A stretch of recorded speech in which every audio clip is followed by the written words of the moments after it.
Welcome to the Do Zone, where real entrepreneurs share real strategies about getting things done. I'm your host, Josh Thomas. Tag me at JT Literally and show me what you do in the Do Zone. Every week, I'll pick the best post to feature across all my social networks. This podcast is brought to you by Factor One. If you are a six-figure entrepreneur who's looking to hit 7 this year, there are 3 key shifts you need to make right now in order for it to be possible. Go to IamFactor1.com now, and I'll show you exactly what those 3 key shifts are and how you can get them set up for your business in less than 6 minutes. Once again, that's IamFactor1.com. Today's guest is Chuck Knabusch.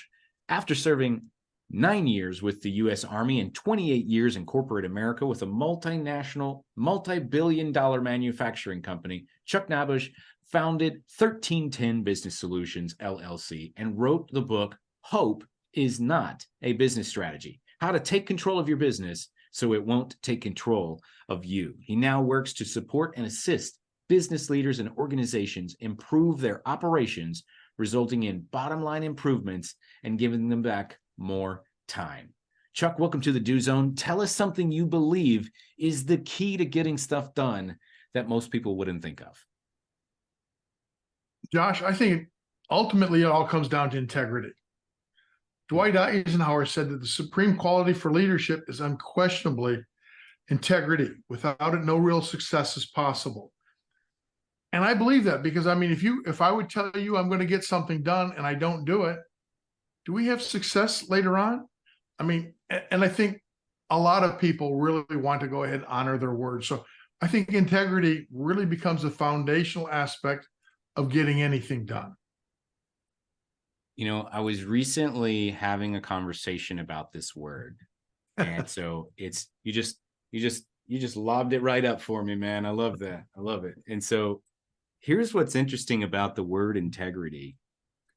A lot of times we take it kind of beyond its original meaning, but the original definition of integrity is to be complete, to be whole.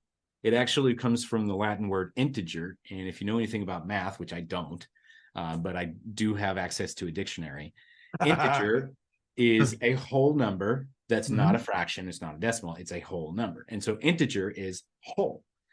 And if you have integrity, it means you are complete. A bridge has structural integrity, which means it is complete. It can self-contain.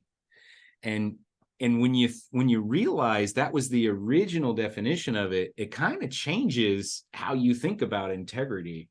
And so since you brought it up, I'm curious kind of what is your take on what does integrity even mean? Because we could probably go on for hours about that. I mean, I think, the definition or the origins are correct. I mean, you have to be whole. And, when you're not going ahead and using integrity, when you're telling somebody you're going to do something and you're not going to do it, are you really whole?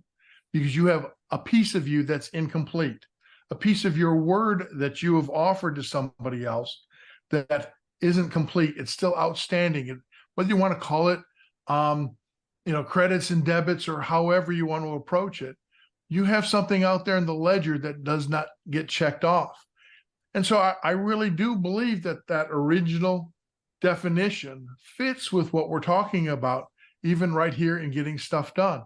You have to go ahead and live up to your word. And it's not just your word. I mean, you take a position in a corporation, let's say. I mean, it has a set of job descriptions. It has a set of things that you need to do. If you're not doing all of them, are you really whole? Are you really whole in the perspective of that corporation? If you're an entrepreneur and you go ahead and say, hey, I've got these 12 things to go ahead and get done, and you only get 3 of them done. Now, some of that may be because you don't have time, and you will become whole after a period of time. But I think that also starts to go ahead and then lead into prioritization. What is it that really absolutely needs to get done today? What's not just important, but urgent and important? And if it's not urgent and important, should you be doing it or can you delegate it? Eisenhower talks about they call it the Eisenhower matrix sometimes. Absolutely. And that's exactly right. So you mentioned that quote about him earlier. And I have 2 kinds of problems. I have important problems and I have urgent problems. And the idea is to focus on the important problems, not necessarily the urgent problems, because something can be urgent. I need to do this right now, but it's not necessarily important to your goals. And so we're always trying to balance between those two. Well, And I'm Josh, even better, you want to focus on both the important and urgent, because some will go ahead and fall across both categories. And that's what you need to get done right now. That it has to urgently be done and it's important, not one or the other. It's only when you get into one or the other that starts to take the second or the third priority. And if it's neither, yeah, you need to go ahead and take it off your list, period.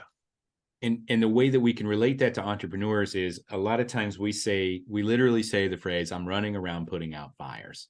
Absolutely. Fires are urgent always, but are they important? Right. And that's the question that we really have to answer. Are we solving problems, or are we enjoying the heroism of being firefighters, which turns us into arsonists? No, absolutely. I mean, I love the whole firefighter analogy, because I say, the best leaders, the best entrepreneurs are fire marshals. They prevent the fire through planning, I mean, they may have had a fire in their past, and that goes ahead, gives them the urgency to go ahead and prevent it in the future. But it's the fire marshal, and they're not the hero in our society, but they're the ones trying to prevent the fire, so that firefighter doesn't have to run out, and we don't have to expend those resources, as you said, urgently.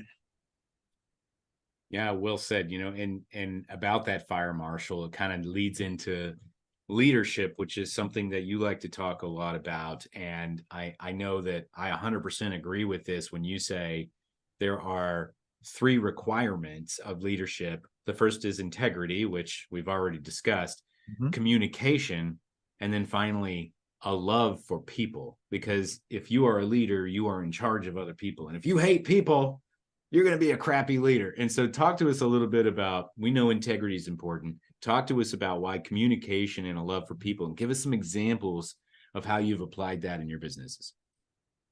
I mean, communication, how do you get somebody else to do something? How do you get them to live up to their potential if you haven't communicated that to them?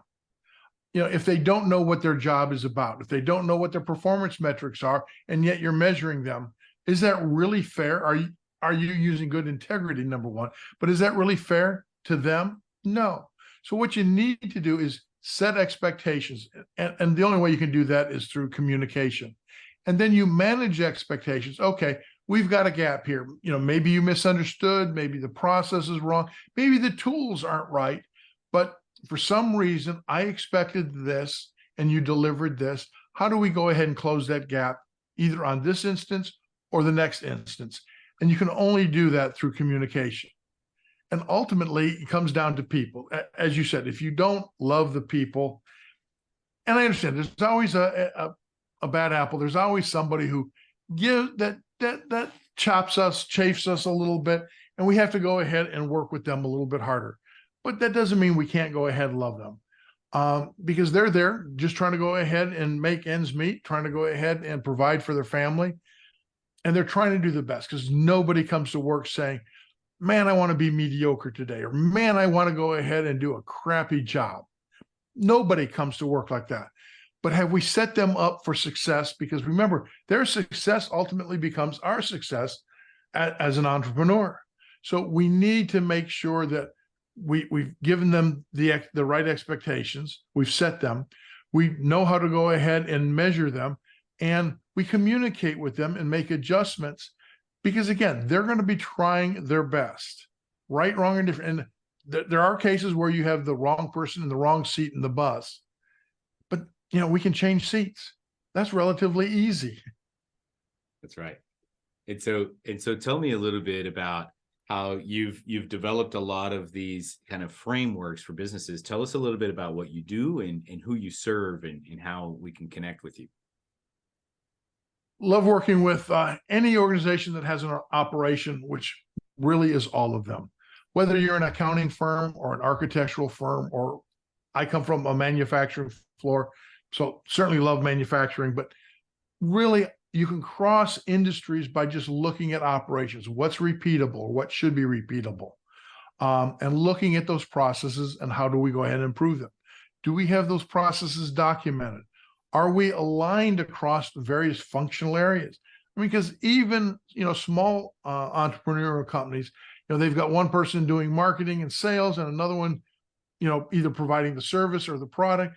And sometimes there's a disconnect between those two functional areas, and we need to just go ahead and align that. Well, the service group says, hey, I need the customer's address in order to go ahead and deliver the product. The sales marketing people, oh man, I forgot to go ahead and get it. Well, then how can one do their part without the other one doing their part? So again, communication comes into play. And what we try and do is we look at, is the business aligned? And if so, what's their biggest issue, their biggest obstacle they need to overcome, their biggest opportunity that they committed to this year? And then we focus on how do we go ahead and get that done if they're underperforming already.